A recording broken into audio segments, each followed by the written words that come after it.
ధ్యానించాలో మాట్లాడాలో తెలియనటువంటి వాడను ప్రభువా. నీ ప్రయోజకుడు నా తండ్రి, నీ సిలువ సాటు నన్ను మరుగుపరచిన ప్రభువా.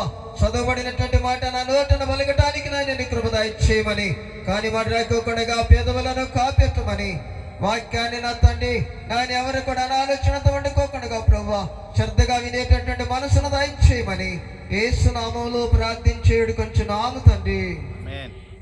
ఆమేన్. హల్లెలూయా, హల్లెలూయా, హల్లెలూయా.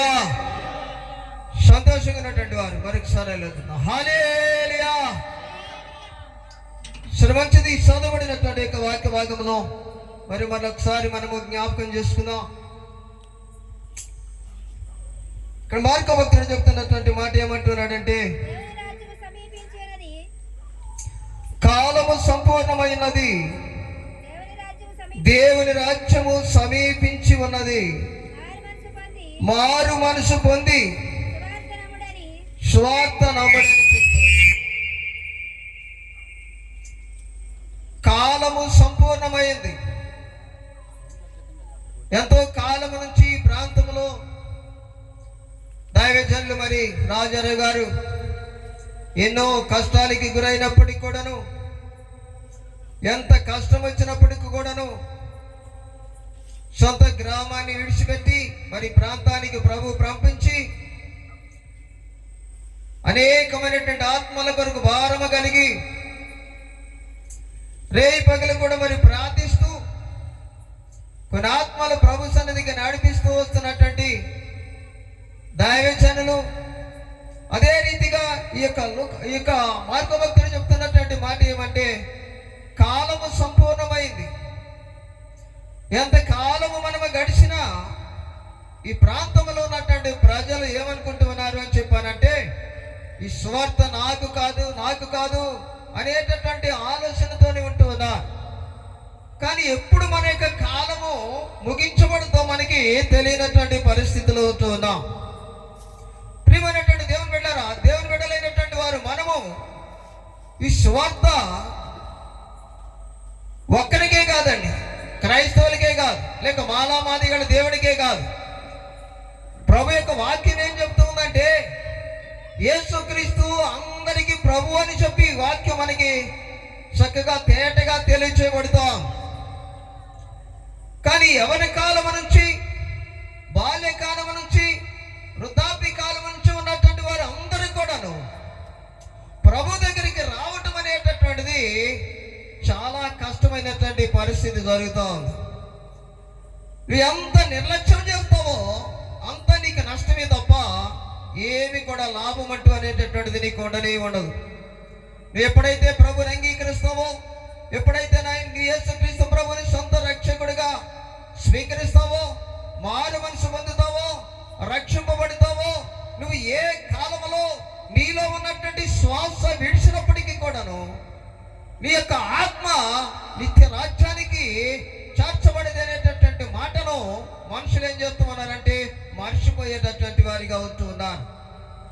ఇంకా దేవుని దగ్గరికి రమ్మా, దేవుని దగ్గరికి రాయా అని చెప్పి ఎప్పుడైతే దేవుని సేవకుడు చెప్తూ ఉన్నారో, చెప్పేటటువంటి మాటను ఏం చేస్తూ ఉన్నారంటే చాలా నిర్లక్ష్యం చేస్తున్నారు. ఇప్పుడు ఎక్కడండి, మాకు ఇంకా చాలా సమయం ఉంది, మా బాబు పెళ్ళవ్వాలి, మా అమ్మాయి పెళ్ళవ్వాలి అనేటటువంటి ఆలోచనతోనే ఉంటూ ఉన్నారే తప్ప ప్రభు దగ్గరికి వస్తే నీకు జరగవలసినటువంటి కార్యము తప్పనిసరిగా ప్రభు ద్వారా జరుగుద్ది అనేటటువంటి విషయాన్ని ఏం చేస్తూ ఉన్నారంటే మర్చిపోయేటటువంటి వారిగా ఉంటూ ఉన్నారు.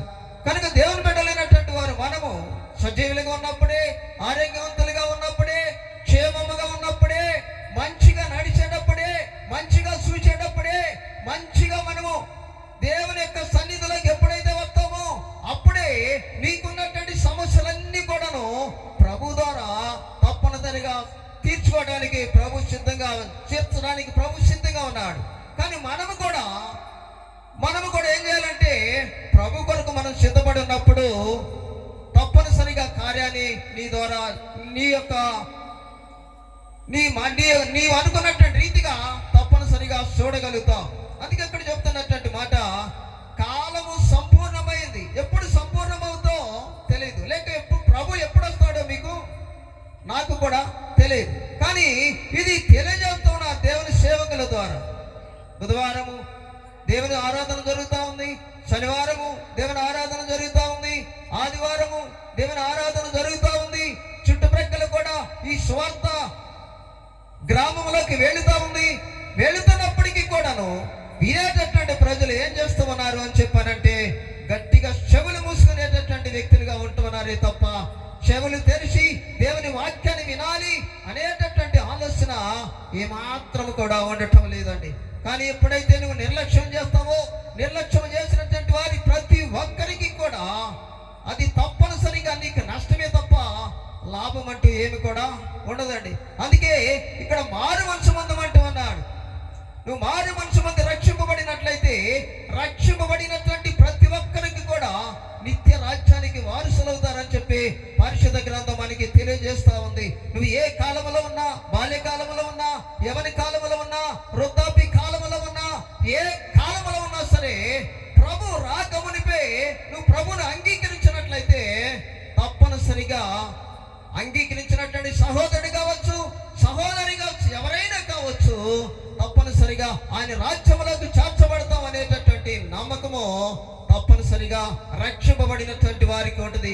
కనుక దేవుని బిడ్డలైనటువంటి వారు మనము పరిశుద్ధమైనటువంటి గ్రంథంలో ఒక మాట మనం జ్ఞాపకం చేసుకుందాం.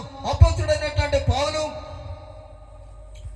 ఎబ్రీ సంఘానికి రాస్తూ చక్కగా ఒక మాటను మనకి తెలియజేస్తూ ఉంటాడు. ఎబ్రీలకు రాసినటువంటి పత్రిక 10వ అధ్యాయము, ఎబ్రీలకు రాసినటువంటి పత్రిక 10వ అధ్యాయము 37వ వచనం చదువుకుందాం.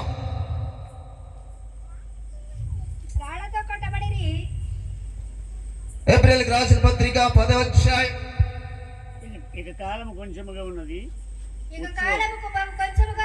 ఇక కాలము బహు కొంచెముగా ఉన్నది. హల్లెలూయా. కాలం ఎంత ఉందంట? కొంచెం ఏముంది? ఏ కాలంలో ఏ సమయంలో ఏది జరుగుతుందో కూడా తెలియనటువంటి పరిస్థితుల్లో ఉన్నాం. ఏ కాలంలో ఏది జరిగినా సరే నువ్వు యేసుక్రీస్తు రక్తము చేత కడగబడినట్లయితే నీ కాలం ఎప్పుడు ముగించబడినా సరే నిత్య రాజ్యానికి చేర్చబడగలుగుతాం. అందుకంటాడు ఇక్కడ, ఇక కాలము కొంచెముగా ఉన్నది, వచ్చుచున్నవాడు ఆలస్యము చేయుడు. హల్లెలూయా, హల్లెలూయా. ఇక కాలము బహు కొంచెముగా ఉంది. ఆయన వస్తానని చెబుతూ ఉన్నాడు. కానీ అమ్మా, నువ్వు దేవుని సన్నిధికి రామా అంటే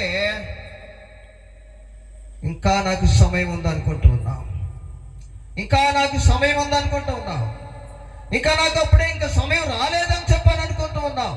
కానీ ఇక్కడ పౌలు భక్తుల ద్వారా నీ కాలము నా కాలము కూడా బహు కొంచెముగా ఉందని చెప్పని అంటున్నాడు. ఆయన ఎప్పుడు వస్తాడు? ఆయన రాకమునిపే నువ్వు యేసుక్రీస్తుని సొంత రక్షకుడిగా అంగీకరించాలి. దేవుని బిడ్డలైనటువంటి వారు ఆయన ఎప్పుడు వస్తాడో కూడా మనకి తెలియదు.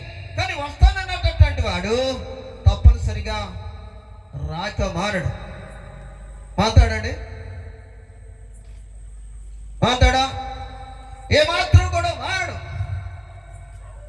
వస్తానన్నాడు, ఇప్పుడు మాట తప్పడు. ఎంత గండమైన ప్రభు అండనుంటాడు. వస్తానన్నాడు, ఇప్పుడు మాట తప్పడు. ఎంత గండమైన ప్రభు అండనుంటాడు. ఆదరి చేసే నాదుడు నా చెంతనుండను.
కాలంలోనే, మనకిచ్చినటువంటి ఆ సమయంలోనే మనము మంచిగా ఉన్నప్పుడే, మంచిగా నడిచేటప్పుడే తప్పనిసరిగా ప్రభు దగ్గరికి నువ్వు వచ్చినట్లయితే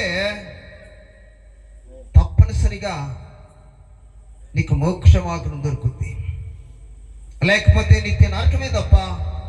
నువ్వు ఎన్ని ఇక్కట్లు పడినా, ఎన్ని రకాలైనటువంటి పరిస్థితుల్లో నీవు కష్టపడినా సరే, ప్రభు కొరకు నువ్వు కష్టపడకపోతే, ప్రభు కొరకు నువ్వు ప్రయాసపడకపోతే, ఆయన రక్తముతో నువ్వు కడగబడకపోతే తప్పనిసరిగా నీవైనా నేనైనా నరక వేతన పడవలసినటువంటి అవసరత వస్తుంది. ఒక మాట మనం జ్ఞాపకం చేసుకుని ప్రార్థన చేసుకుందాం. అపొస్తలుల కార్యాల గ్రంథంలోనికి మనం వచ్చినట్లయితే చక్కని మాట,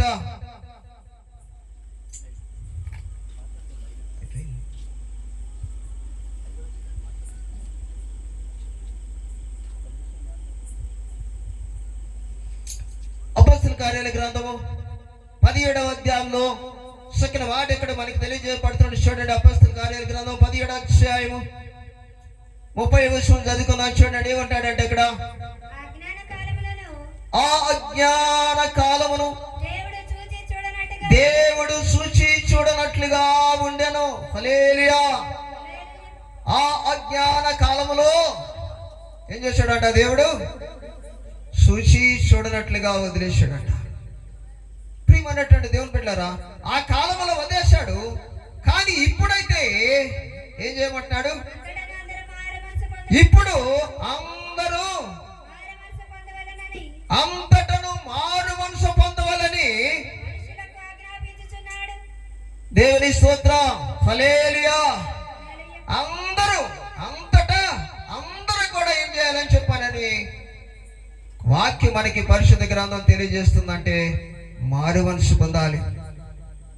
ఎప్పుడైతే నీవు సజీవుడిగా ఉన్నప్పుడు దేవుని దగ్గరికి నువ్వు వచ్చి తప్పనిసరిగా నీకున్నటువంటి సమస్య, నువ్వు ఏ పాపంలో చిక్కిపోయావో, ఏ యొక్క మార్గము తప్పిపోయావో, తప్పనిసరిగా వాటి అన్నింటిని కూడాను ప్రభు దగ్గరికి వచ్చి నీవు తప్పనిసరిగా పశ్చాత్తాపపడి నువ్వు ప్రభు సన్నిధిలో ఒప్పుకున్నట్లయితే దేవుడు తప్పనిసరిగా ఏ కాలంలోనైనా, ఎలాంటి వ్యక్తి అయినా, బాల్యంలోనైనా, యవన కాలంలోనైనా, వృద్ధాప్యలోనైనా ప్రభు సన్నిధికి వచ్చి, ప్రభువా ఇదిగో నీకు విరోధమైనటువంటి పాపము నేను చేస్తున్నానయ్యా, తప్పనిసరిగా ఈ పాపములను క్షమించమని చెప్పి తప్పనిసరిగా నీవు అడిగితే క్షమించగలిగినటువంటి దేవుడు మన దేవుడు.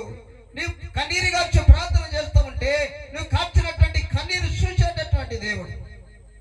ప్రియమైనటువంటి దేవుని బిడ్డలారా, లోది యొక్క హృదయం ఎలాగో తెరవబడిందో, నువ్వు పశ్చాత్తాపడి ప్రభు సన్నిధిలో నువ్వు ఆరాధించినట్లయితే తప్పనిసరిగా మీ యొక్క హృదయం కూడా, నా హృదయం కూడా పశ్చాత్తాపడి కన్నీరు గార్చినటువంటి ప్రతి ఒక్క హృదయం కూడా దేవుడు ఏం చేస్తాడంటే తెరవజేస్తాడు. తప్పనిసరిగా నీ యొక్క తెరవబడినటువంటి నీ హృదయంలో ప్రభు వస్తాడు, నీ ఇంటిలోకి వస్తాడు, నీ యొక్క నడవడిలోకి వస్తాడు, నీ యొక్క మాటలో వస్తాడు, తలంపులో వస్తాడు, సమస్తంలో కూడా ఆయనే ఉంటాను అని చెప్పి దేవుని యొక్క వాక్యం మనకి తెలియజేస్తా ఉంది. ఈ యొక్క రాత్రి కాలపు సమయంలో దూర ప్రాంతంలో ఇంటున్నటువంటి సహోదరుడు గాని సహోదరు గాని ఎవరైనా సరే, ఇక్కడ కూర్చున్నటువంటి వారు ఎవరైనా సరే తప్పనిసరిగా ఇంకా నాకు సమయం ఉందనేటటువంటి, నీవు సమయం ఉందని చెప్పి తడవ చేస్తూ ఉన్నావేమో, అలాంటి యొక్క స్థితిలో నీ వండుకోకుండా ఈ రాత్రి ఒక తీర్మానం కనుక నువ్వు చేసుకున్నట్లయితే, తప్పనిసరిగా దేవుని సన్నిధికి నువ్వు వచ్చినట్లయితే, ప్రభువా ఇదిగో నా యొక్క స్థితిని మార్చాయని చెప్పి నువ్వు అడిగినట్లయితే, ఎవరైతే అడుగుతామో, సహోదరి అడుగుతాడో, సహోదరి అడుగుతో, ఎవరైతే అడుగుతారో తప్పనిసరిగా ఆయన మన హృదయాలను మార్చేటటువంటి దేవుడు, ఆయన రక్తముతో కడిగేటటువంటి దేవుడు, పరిశుద్ధులుగా పరిశుద్ధురాలుగా చేసడానికి శక్తి కలిగినటువంటి దేవుడు.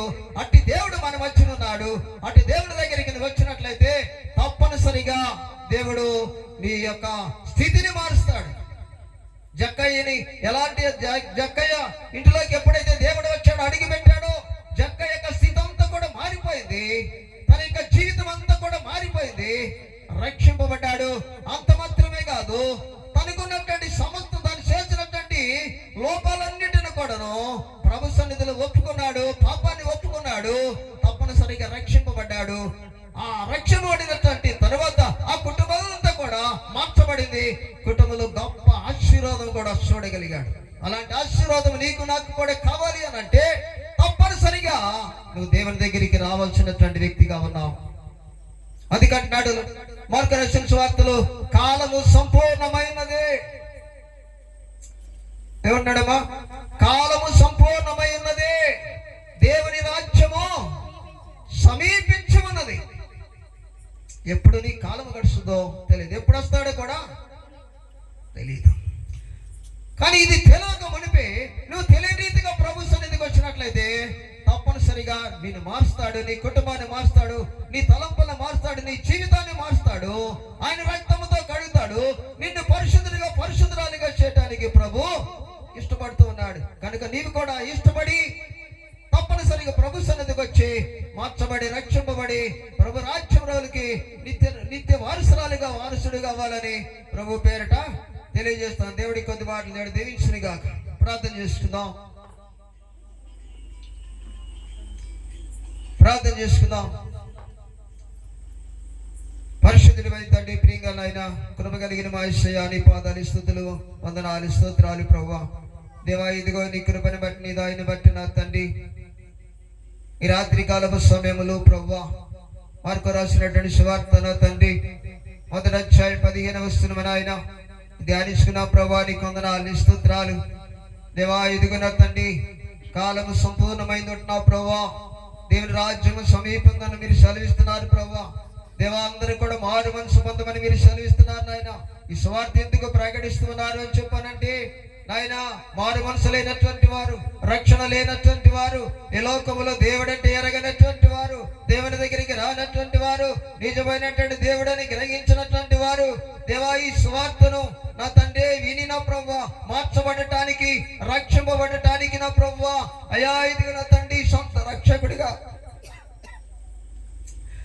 రక్షకుడిగా ప్రభువా నేను అంగీకరించడానికి నా తండ్రి ప్రతి ఒక్క సహోదరుని కూడా మీరు సిద్ధపరచమని ప్రార్థిస్తున్నానయ్యా.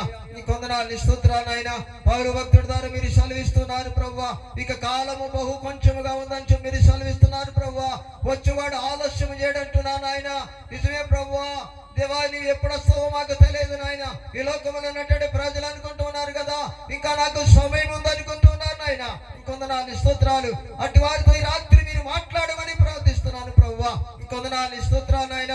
అటు వారి తడవ చేయకోకుండా నా ప్రభువా, ఇదిగో ఈ సువార్తను విని వారి యొక్క హృదయం మార్చబడి, వారి మనసు మార్చబడి, వారి తలంపులు మార్చబడి, వారి జీవితాలు మార్చబడి, వారి నడవడితలు మార్చబడి నా తండ్రి నేను అంగీకరించడానికి నాయన ప్రతి ఒక్క సహోదరుని కూడా సిద్ధపరచమని ప్రార్థిస్తున్నానయ్యా. కొందనాలు స్తోత్రాలు నాయన. 3వదిగా నా ప్రభువా, ఆ జ్ఞాన కాలములో దేవుడు సూచి చూడనట్లుగా ఆయన వదిలేసాడని మీరు సెలవిస్తున్నారు ప్రభువా. ఇప్పుడైతే నాయన అందరూ అంతటా మారు మనసు పొందాలని చెప్పి మీరు సెలవిస్తున్నారు ప్రభువా. ఇంకా మారు మనసు పొందడానికి నాయన ఎంతమంది అయితే నిర్లక్ష్యత చేస్తున్నారో అటు వారి వరకు ప్రత్యేకించి ప్రార్థిస్తున్నాను ప్రభువా. అటు వారిని కూడా నాయన మీరు మార్చమని ప్రార్థిస్తున్నాను. కొందనాలు స్తోత్రాలు నాయన. దేవా, ఇదిగో నా తండ్రి దేవా, ఈ చుట్టుప్రక్కల ఉన్నటువంటి ప్రజలు ప్రభువా ఎందరైతే నాయన నీకు దూరంగా ఉంటున్నారో ప్రభువా అట్టి కుటుంబాలన్నిటి కొరకు కూడా ప్రార్థిస్తున్నానయ్యా. మీరే నా తండ్రి వారి హృదయాన్ని మార్చి, వారి తలంపులు, వారి జీవితాలను మార్చిన